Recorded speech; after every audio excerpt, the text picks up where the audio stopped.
pour la partie sécurité, donc tout d'abord, imaginons qu'on a la partie back-end. Ok, ça c'est la partie back-end, ça veut dire la partie DAO, service, web service. Ok, d'ordinaire, ce qui est implémenté, c'est ce qu'on appelle deux filtres de sécurité. Alors, ces deux filtres de sécurité permet d'intercepter les requêtes pour exécuter deux choses. Ok, la première partie, c'est ce qu'on appelle authentication filter. Ok, un authentication, c'est pas authentification, mais plutôt authentication. Ok, deuxième des choses, c'est ce qu'on appelle authorization. Donc, de authorization. Ok. Alors, imaginons qu'on a une requête, ok, qui vient à mon application, automatiquement. Bon, ça c'est la première requête, ça veut dire une requête de login. Ça veut dire, je vais fournir mon login plus password, ok. Éventuellement, avec un client, ok, un client web, un client mobile qui vient d'envoyer le login et le password, ok. Je vais l'intercepter via le authentication filter. Okay. Alors, comment ça marche? Alors, l'authentication filter, alors qu'est-ce qu'il va faire? Il va tout d'abord donc recevoir le login, deux cas distingués, il va faire ce qu'on appelle load by login, load by username, ok, ou bien évidemment en fournissant le login comme paramètre.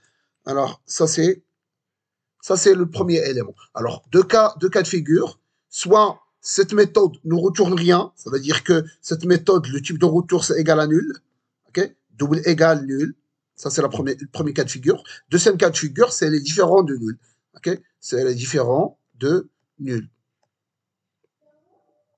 Alors, c'est égal à nul, ça veut dire que l'utilisateur en question n'existe pas. Alors, c'est ça ce qu'on appelle à 401 unauthorized. Alors, c'est les différents de nul. On doit comparer quoi? On doit comparer le bcrypt. Donc, je dois comparer un bcrypt de quoi? De password fourni. Puisque dans la base de données, moi, je stocke quoi? Je stocke plutôt le cryptage du mot de passe et jamais le mot de passe. Donc, je vais crypter le mot de passe fourni avec un algorithme de cryptage, en l'occurrence bcrypt, ok? Et je le compare avec quoi? Je le compare, par exemple, avec est-ce que le bcrypt de password est légal à password dans la base de données? Parce que moi, je viens de télécharger l'utilisateur en se basant sur le login, donc j'aurai l'utilisateur et aussi j'aurai son password au sein de l'utilisateur.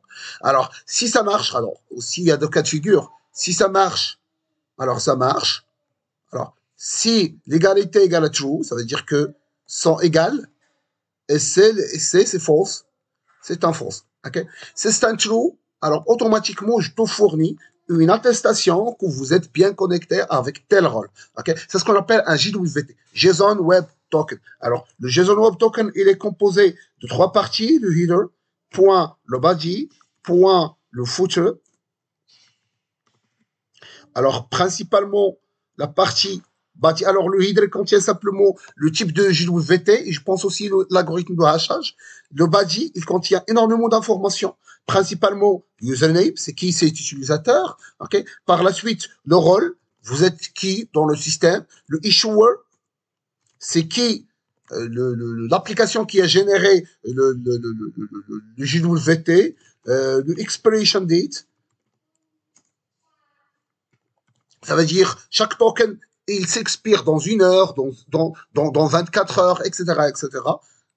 Ok, mais jamais me dites que vous allez enregistrer le password dans le JWT, jamais. Ça, c'est une bêtise. Parce que le rôle de JWT, c'est comme un certificat qui contient vos informations, mais il est cacheté. Cacheté via quoi? Via le footer. C'est le footer qui contient la signature électronique, la signature pour vérifier que le token n'a été pas modifié. Okay? Donc, si ça marche, c'est un JWT qui va être transmis à l'utilisateur. Il va être transmis où? Dans la partie authorization, dans la partie header de la requête HTTP, et exactement dans la partie authorization. Donc, dans l'attribut authorization de header, vous aurez la partie JWT avec bearer, espace et le token. Okay? C'est ce qu'on appelle un bearer token. Okay? Sinon, c'est aussi un 401. Sinon, ça veut dire que vous êtes pas unauthorized, mais cette fois-ci unauthorized partie password, et non pas authorized partie login. Okay? D'ordinaire, ils font pas la distinction parce que c'est une information précieuse de dire, par exemple, à un hacker que vous êtes vous pouvez pas se connecter vu que votre mot de passe est inexact. Ça veut dire quoi? Ça veut dire que tu confirmes que le login est exact. Ça veut dire qu'il va simplement faire d'autres tentatives sur la partie password. C'est pour cela qu'ils disent pas ici 401 et 402. Ok? Alors, ça, c'est la partie authentification, ça veut dire authentication, ça veut dire le premier filtre. Alors, le deuxième filtre aussi, il est facile. Une fois que vous êtes authentifié, vous avez votre JWT, vous devez à chaque fois envoyer votre JWT à votre client. Ça veut dire à chaque fois que vous demandez une ressource, impérativement, vous devez envoyer le JWT dans la partie authorization.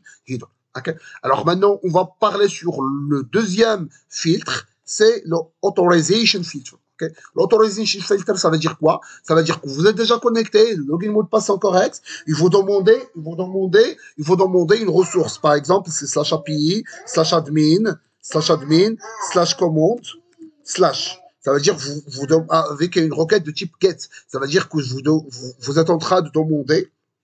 Vous êtes en train de demander quoi? Vous êtes en train de demander tous les commandes en se déclarant comme étant un admin. Okay? Mais en plus de ça, vous devez aussi envoyer quoi? Dans la partie header, exactement dans la partie authorization, vous devez envoyer la partie quoi? La partie JWT en fournissant quoi? Bearer, espace et le JWT. Ça veut dire quoi? Ça veut dire le header, de JWT, le body, de JWT, et en fin de compte, le footer qui contient la signature de la partie JWT. Alors, c'est ça la requête que vous devez envoyer. Maintenant, c'est qui va traiter pour voir est-ce que vous avez le droit d'y accéder, oui ou non? C'est le filtre d'autorisation. Alors, le filtre d'autorisation, qu'est-ce qu'il a? Il a déjà une configuration. Il va dire que à chaque fois qu'il y a /API, /admin, /double-étoile, et il doit être impérativement avoir un rôle soit rôle admin, ou bien un rôle super admin. Sinon, ça marche pas. Rôle super admin. OK? Un rôle super admin. Rôle super admin. Ça, c'est une configuration préconfigurée dans la partie backend. OK. Maintenant, vous êtes effectivement en train d'accéder à /API, /admin, /quelque chose, c'est /commande en l'occurrence. OK? /commande en l'occurrence /. OK? Ça veut dire que vous êtes sous cette règle.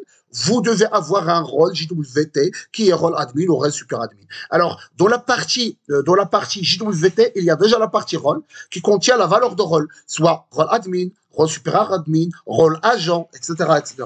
Automatiquement, ce qu'il va vérifier, est-ce que le rôle existant dans la partie JWT, elle est soit rôle admin ou bien rôle super admin. Si elle match avec rôle admin ou rôle super admin, automatiquement, vous aurez l'accès. Okay? Automatiquement, vous aurez l'accès, ça veut dire vous aurez la ressource. Sinon, si ce n'est pas le cas, vous aurez automatiquement un 403 inautorized. Ça veut dire que vous êtes connecté, vous avez fourni un JWT, le JWT ça marche. Bon, éventuellement, je vais vérifier aussi ce que le JWT est valide oui ou non. OK? Mais si ça marche pas, si le JWT n'est pas valide, automatiquement il va fournir un 401, ok, le premier filtre, ok. Sinon, si le filtre il est valide, le JWT il est valide, mais vous n'avez pas l'accès, vous n'avez pas le droit d'accéder à la ressource demandée, c'est un 403, ok. Donc si je vais schématiser, comment je peux faire?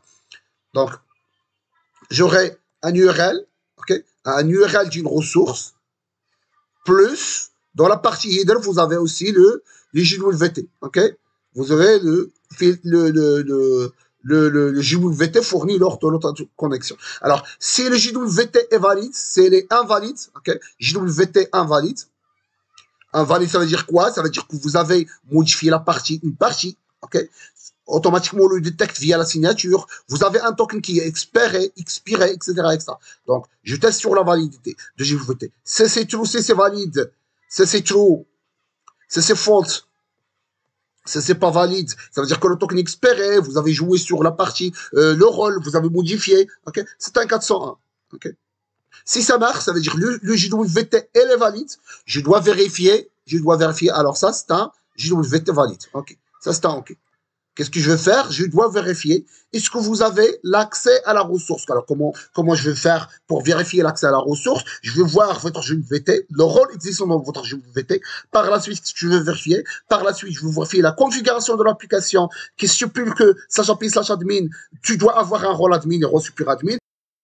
Que ça matche avec le rôle dans votre GWT. Si ça marche, je te donne la ressource. Voilà la ressource demandée. Okay, la liste de commandes sous forme de JSON, je sais pas, je vais pouvoir sauvegarder une commande, je te donne la ressource. Si ça marche pas, je te donne un 403. Ça veut dire quoi? Ça veut dire que vous avez déclaré, vous avez demandé une ressource, vous avez un JWT qui est valide, mais le rôle dans le JWT avec ce qui est demandé, donc c'est un 403.